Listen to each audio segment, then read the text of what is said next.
For years, the Voron Empire had meticulously studied humanity. From their habits and technological advancements to their combat capabilities, everything was analyzed by the Voron with a blend of scientific curiosity and condescending arrogance. In their eyes, humanity was merely a weak species, surviving on luck. Their movements were clumsy, their coordination disjointed, their soldiers fumbled with outdated ballistic weapons, and their battlefields were chaotic compared to the disciplined, genetically enhanced Voron warriors. In every war simulation, humanity suffered a crushing defeat. From his command post in orbit, Marshal Zephyr observed the human training grounds through a high-resolution tactical display. His amber eyes narrowed as he watched the bipedal creatures below. They stumbled into each other, laughing heartily, slapping each other on their helmets, engaging in a strange ritual of camaraderie. Even in their supposedly elite forces, they appeared careless, constantly distracted by antics that any Voron officer would deem signs of incompetence. Zephyr smirked. Truly pathetic. These creatures could never stand against us. His subordinate, Officer Ilara, nodded in agreement. They are utterly disorganized, Marshal. No energy weapons, no personal shields, and they insist on using those primitive weapons. What do they call them? Bullets? Zephyr sighed through his ridged nostrils. Foolish. They waste kinetic energy instead of focusing plasma. Utterly unsophisticated. This campaign will be over swiftly. The Voron Empire had chosen the human colony of Echo 7 as their first target of invasion. A remote outpost with a meager garrison, certainly incapable of mounting significant resistance. The plan was simple: land, establish dominance, and force humanity to surrender before the rest of their species could react. This was merely a demonstrative exercise of power, a firm declaration of Voron's superiority, and humanity would have to yield, just like countless other races before them. The attack order was issued. The warship fleet glided through the atmosphere, their reflective hulls scattering sunlight into shimmering trails.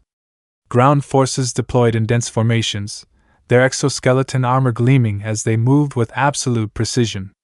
The landing was methodical, effortless, meeting absolutely no resistance. Only silence prevailed, the soft whisper of wind whistling through steel structures. Then, the first shot shattered the tranquil atmosphere. Master Gunnery Sergeant Ethan Carter lay prone behind a jagged rock outcrop just outside the colony perimeter. His automatic sniper rifle was firmly pressed against his shoulder. He had observed the Voron deployment, noting their arrogance, perfect formations, and absolute confidence. Ethan had a simple life philosophy. He didn't trust anyone who marched in straight lines in a firefight. His spotter, Corporal Miller, whispered through the comms, "Target at 2 clicks, wind steady." Selecting his target, Ethan adjusted his scope, the crosshairs locking onto a Voron officer. The officer stood erect, with the bearing only seen in those who had never tasted stray bullets. His armor shimmered, and the insignia on his chest clearly marked him as someone of importance. Ethan slowly exhaled, his finger resting lightly on the trigger. He squeezed. The rifle's report faded into the distance, but its impact was unmistakable. The Voron officer slumped, a neat crimson entry wound blooming right between his eyes. His subordinates froze for a moment, bewildered, then the second shot rang out. Panic spread rapidly through the Voron ranks. They frantically scanned their surroundings, searching for energy signatures, muzzle flashes, anything to pinpoint the attacker's location. But all was void. Their battlefield sensors, designed to detect plasma and thermal distortions, registered no trace of an enemy presence. "What in the abyss is happening?" a Voron soldier shouted. Marshal Zephyr gritted his teeth.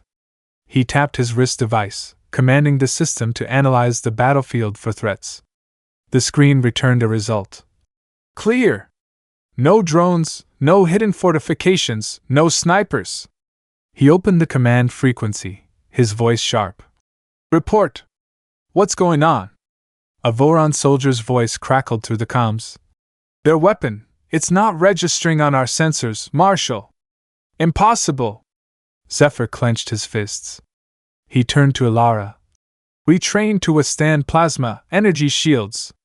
These savages are using, what, chemical propellant? Ancient technology! Another shot. A Voron lieutenant collapsed mid-sentence. The formation fractured. Soldiers, trained to fight in tight and efficient squads, now hesitated, uncertainty creeping into their movements. Ethan smiled in satisfaction. See that? Didn't even get to finish his order. Miller snorted. Bet you $5 they'll start running in circles any minute now. $5 is cheap. Raise it to 20. Ethan adjusted his scope. Another shot. Chaos erupted. The Voron, accustomed to facing enemies they could detect, began to falter. Some broke formation, scattering to find cover. Others fired wildly into the void, their plasma bolts scorching useless terrain. Zephyr gnashed his teeth. Find him now! Voron soldiers activated defensive protocols, calibrating their helmets to counter kinetic projectiles. But it was all in vain. The human sniper had already repositioned, shifted his vantage point, anticipating their countermeasures. Another Voron body hit the dirt. Marshal Zephyr's blood pressure spiked. He hadn't anticipated human resistance to be this potent. Their weapons were primitive, yes, but their lethality was undeniable. In tactics, they didn't fight like honorable warriors. They didn't stand and engage. They vanished, struck without warning, and laughed while dealing death. Ethan's voice echoed through the colony's comm channel. This is too easy. Do they really think fancy armor makes them invincible? Miller chuckled. They weren't ready for a good old American ass-whooping. Another Voron officer fell. Elara, visibly shaken, turned to Zephyr. Marshal! These are no ordinary soldiers. The marshal's jaw tightened. Then what are they? Elara swallowed hard. Predators! Ethan exhaled softly, chambering another round. The Voron began to retreat. Not a tactical withdrawal, but a primal, fear-driven rout. They were unprepared for this. They had never faced an enemy who killed from the shadows, who joked while delivering death. And the sniper was far from finished. Another shot, the final Voron officer's helmet shattered, sending his body sprawling. Silence. Zephyr's breath came in ragged gasps. He stared at the devastation. One human, one soldier, had dismantled his entire landing force. This was not supposed to happen. This was not how humans were supposed to fight. A voice broke the silence through the universal channel. Hey there, space invaders, you sure you don't want to surrender? Hate to waste more bullets. Ethan leaned back, stretching his limbs. Well, he said, grinning. I love my job. The battlefield fell silent, save for the faint hum of Voron armor servos and the occasional crack of a sniper rifle. Zephyr knelt beside his fallen officer, his trembling hand clenching into a fist. He had fought in hundreds of campaigns across the galaxy, quelling rebellions, ravaging planets, subduing entire civilizations with ruthless efficiency. But here, on a barren rock of a human colony, his forces were being whittled down one by an unseen enemy, wielding primitive ballistic weapons. Worst of all, he couldn't even see the bastard. Adjust visors! Scan every possible vantage point! He barked, his voice sharp with suppressed fury. The enemy is using a kinetic weapon! Track the trajectory! Find him! Elara hesitated. Marshal, we've already tried. The bullet is too small, too fast, leaves no energy signature. We can't detect it. Zephyr spun his amber gaze toward the younger officer. Are you telling me we, a species that has conquered 5 solar systems, are losing to a single primitive with a toy? Another shot rang out, sharp and piercing, like a whip crack in the thin air. A Voron soldier, crouched behind cover, collapsed backward, a red mist blooming where his head had been.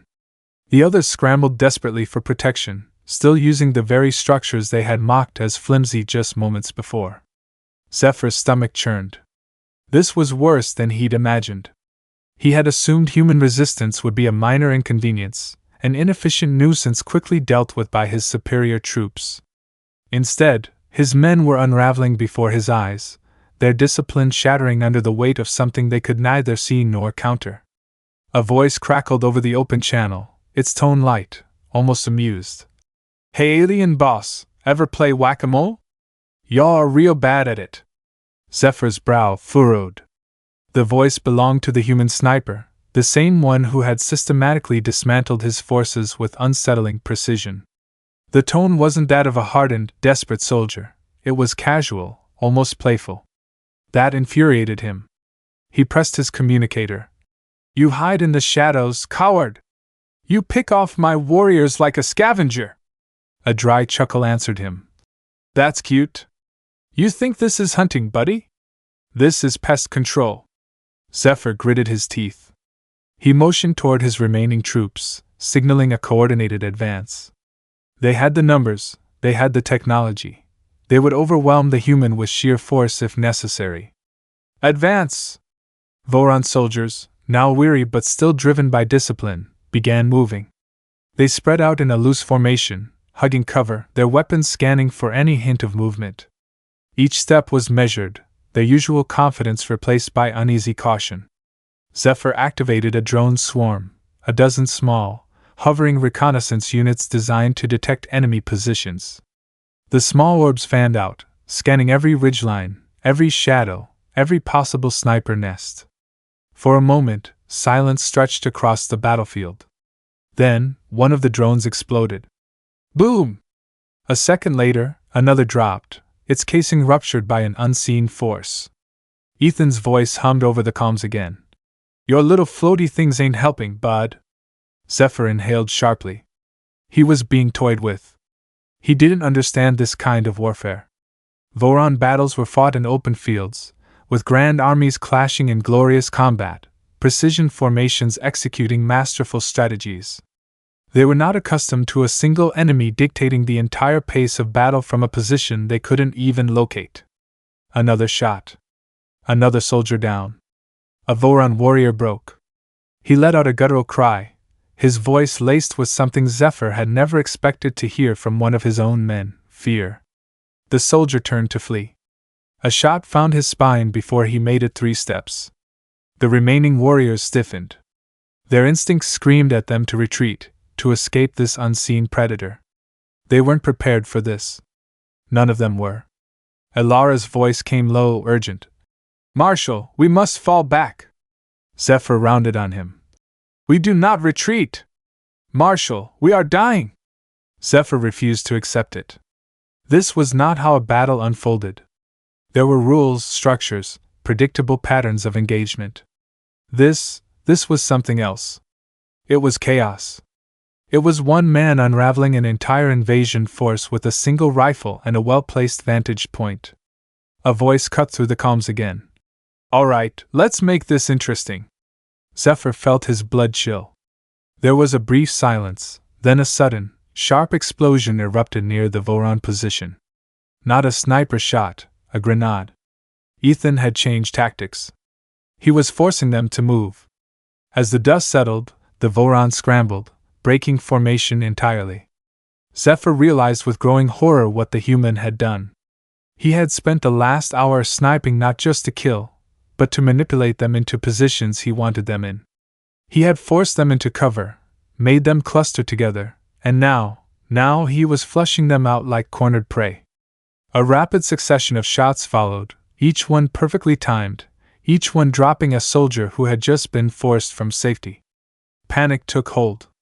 The Voron no longer fought with discipline. They fired wildly into the open, desperate to hit something, anything. Ethan laughed. Jesus, you guys really weren't ready for this, huh? Zephyr's breath came sharp, his chest rising and falling with barely contained rage. He had lost nearly an entire company of his best warriors to one human. 1. He tapped his communicator. Deploy the Omega? Elara stiffened. Marshal, that's the Omega? We have no choice. A low rumble filled the air as the drop pod slammed into the ground, dirt and debris scattering on impact. A moment later, the pod doors hissed open, revealing the towering figure inside. The Omega-class battlesuit. 7 feet of reinforced Voron armor, enhanced reflexes, kinetic absorption plating. A soldier piloted the suit from within, encased in an exoskeletal frame designed to withstand anything short of orbital bombardment. A deep, metallic voice growled through the external speakers. "I will find him." Zephyr's shoulders relaxed slightly. The Omega was their trump card. A single warrior inside that suit could slaughter a battalion. The human would have nowhere to hide. The sniper's voice returned, still amused, still so damn smug. "Oh, you brought out the big guy." Zephyr smirked. "You should surrender. That suit is impenetrable." There was a pause, a brief, almost thoughtful silence. Then Ethan spoke again. "Guess I'll have to get creative." A single shot rang out. The Omega-class battlesuit took a step forward, then stopped. Frozen for a long moment. Nothing happened. Then, the suit collapsed forward, crashing onto the ground in a lifeless heap. Zephyr's heart stopped. Elara whispered. "How?" Ethan sighed. "Well, I was just guessing with that shot, but turns out you guys put a cooling vent right under the chin. Not your best design choice." Zephyr's grip tightened so hard his claws dug into his palms. He had never lost a battle before. Never. Until now. Until this. He turned, giving the only order he never thought he'd have to give. "Fall back!" The retreat order sent shockwaves through the Voron ranks. It was a command that had never been spoken before in their empire's history, a phrase unthinkable to a species that had crushed every opponent they had faced. Yet here they were, abandoning the battlefield, their once proud formations reduced to scattered remnants scrambling for evacuation points. Zephyr moved with them, his amber eyes burning with fury. He could still hear the human's voice over the open channel, taunting, amused, and worse, completely at ease. This was not the voice of a soldier merely following orders. This was the voice of a predator that knew the hunt was over before it even began. Ethan leaned back in his sniper's nest, stretching his arms with a satisfied sigh. "Well, that was fun. They don't make invasions like they used to." Miller's voice crackled over the comms. "Jesus, did you see 'em run? Thought these guys were supposed to be tough." Ethan adjusted his rifle scope, watching as the Voron scrambled into their dropships. Their once pristine retreat was devolving into a chaotic, desperate evacuation. He smirked. "Yeah, turns out they don't like playing tag when they're the ones getting tagged." The sight of the Omega battlesuit, its lifeless bulk sprawled across the battlefield, had completely broken the aliens. They had placed all their faith in that thing, an unstoppable war machine, and yet it had taken one well-placed bullet to bring it down. Not a missile, not an orbital strike, just a single, deliberate shot from a man with patience and a rifle. Word traveled fast across human military channels. Chatter erupted as reports of the engagement spread. One sniper had single-handedly decimated an entire Voron strike force. By the time the first fleet arrived in orbit, the battle was already over. The enemy was gone. It didn't take long for the legend to begin. Ethan had always been good at his job. He had spent years in war zones honing his craft. But this was different. He wasn't just another Marine anymore. He was something else. It started as whispers. The Phantom of Echo 7, the Lone Warrior, the sniper who broke the Empire. Across the galaxy, in war councils and strategy briefings, the Voron name for him began to spread. The Unseen Death. Zephyr, humiliated and enraged, sat in the Voron War Council chamber, surrounded by his superiors. The holographic form of the Emperor loomed above them, his voice sharp with disbelief. "You are telling me that an entire tactical force was defeated by one human?" Zephyr stiffened, his throat dry. He is not an ordinary human." The Emperor's gaze burned through the transmission. "Explain." Zephyr clenched his fists. He wanted to say it had been a fluke.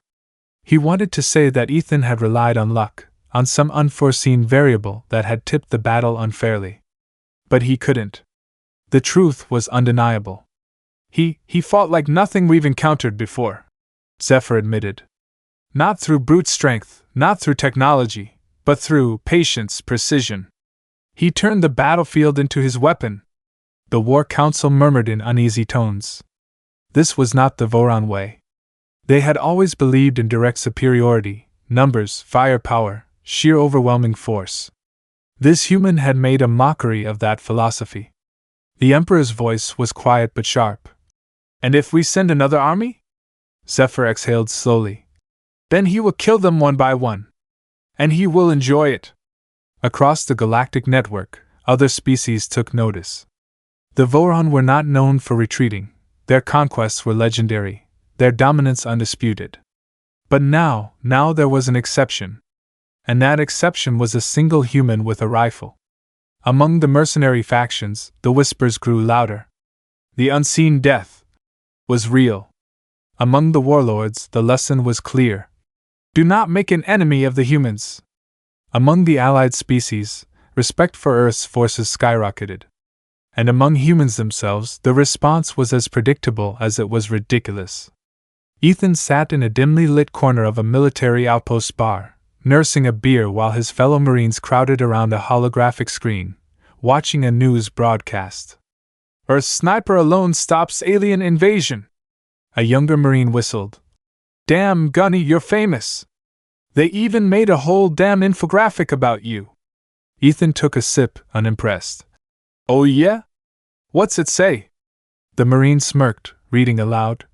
Master Gunnery Sergeant Ethan Carter, responsible for over 70 confirmed kills in a single battle, caused the first ever full-scale retreat of the Voron Empire, considered the deadliest sniper in the known galaxy, currently listed as a military asset under extreme security clearance. He raised a brow. Dude, you're a classified threat level now. Ethan shrugged. Nate Miller grinned, slapping him on the back. Come on, man, you just embarrassed an entire alien empire. That's gotta feel good. Ethan tilted his beer, considering it. I mean, it's pretty funny. The bartender leaned over, smirking. Drinks are on the house for the unseen death. Ethan groaned. You people are really running with that name, huh? A Marine nearby chuckled. Man, you better get used to it. You're a goddamn legend now. Outside the bar, the stars stretched endlessly across the sky. Somewhere out there in the depths of space, the Voron Empire licked its wounds, reeling from the first true defeat they had ever suffered. And across every military channel, one thing became clear. You do not start a war with humans. Not if they have a sniper watching. The war council chamber of the Voron homeworld was silent. The kind of silence that came not from discipline, but from fear. Seated at the head of the grand obsidian table, Emperor Vorko's piercing amber gaze burned into the gathered generals and war strategists. No one dared speak. The weight of their failure clung to the air like a suffocating fog. Across the chamber, holographic displays looped footage of Echo 7's aftermath, dead Voron soldiers, a battlefield abandoned in disgrace, the wreckage of the Omega-class battlesuit, and worst of all, the sniper, a single human who had turned the entire invasion force into a cautionary tale. The Emperor's voice was low and even, which made it all the more terrifying. Explained Zephyr. His usual confidence reduced to measured restraint, Zephyr inhaled carefully before responding. The humans are not what we expected. The Emperor's fingers drummed against the table. No, they are not. Across the galaxy, the story of the battle had spread like wildfire. The Voron, once an unstoppable force, had been halted, not by an armada, not by a superweapon, but by a single marksman with a rifle. Fear crept into places it had never touched before. Empires that had once laughed at Earth's chaotic, unpredictable ways now reconsidered their stance. Human technology was still crude by many galactic standards, but it was no longer the technology that worried them. It was the mind behind the trigger. It was the patience, the lethal efficiency, the fact that a lone soldier had turned a battlefield into his personal hunting ground. The Emperor turned his gaze to Alara. And you? The younger officer hesitated before speaking. Sir, the humans are not like us. We underestimated their weapons, their tactics, but most of all, we underestimated their ruthlessness. Zephyr's jaw tightened. It was not ruthlessness. The Marshal interjected. Alara frowned. Sir? The Marshal exhaled sharply. It was not ruthlessness. It was precision. His voice carried none of the disdain he had once held for humanity. There was no derision now, no arrogant dismissal. The humans did not waste a single bullet. They did not fire in anger. They fired because it was necessary, because it was calculated. That is not ruthlessness. That is something far worse. The Emperor studied him for a long moment before speaking again. And what, Zephyr, do you suggest we do? Zephyr, for the first time in his life, lowered his head, a gesture dangerously close to humility. We do not fight them again. The silence that followed was deafening. The Voron were conquerors. They had never retreated, never cowered. But now, their highest-ranking warlord was suggesting they never engage humans in battle again. The Emperor let the weight of those words settle before standing. His golden robes shimmered under the chamber's artificial light. Then so be it. The war council dispersed, but the unease remained. A new name had been etched into the history of the galaxy, and it was spoken in hushed tones even among the most powerful. The unseen death. On Earth, the reaction was predictable. Footage of the battle had been analyzed, discussed, turned into memes, and even edited into ridiculous highlight reels. A particularly popular one played the audio of Ethan's voice over an old Western theme, with the caption, "When you bring laser swords to a gunfight."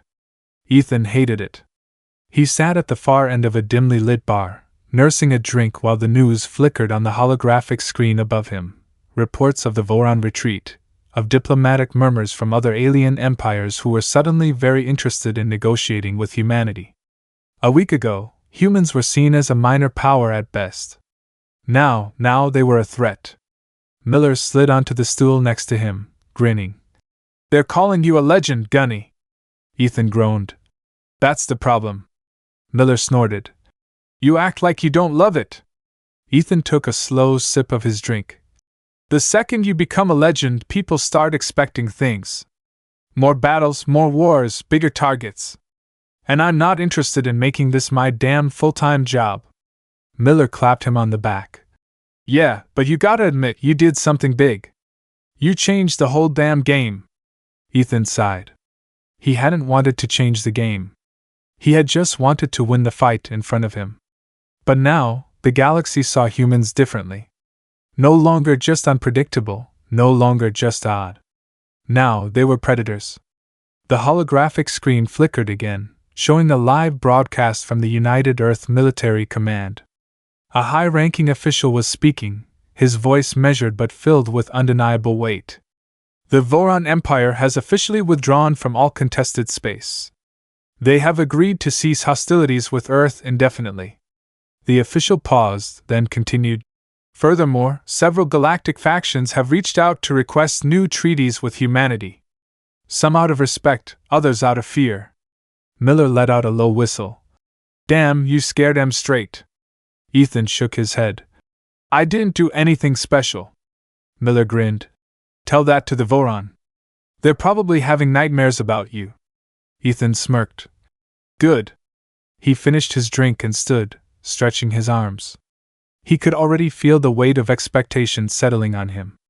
More aliens would come eventually, some to talk, some to challenge, some to try to prove that humans weren't as dangerous as the stories claimed. And when that day came, well, Ethan Carter would be waiting, rifle in hand, scope calibrated, and locked onto his next target.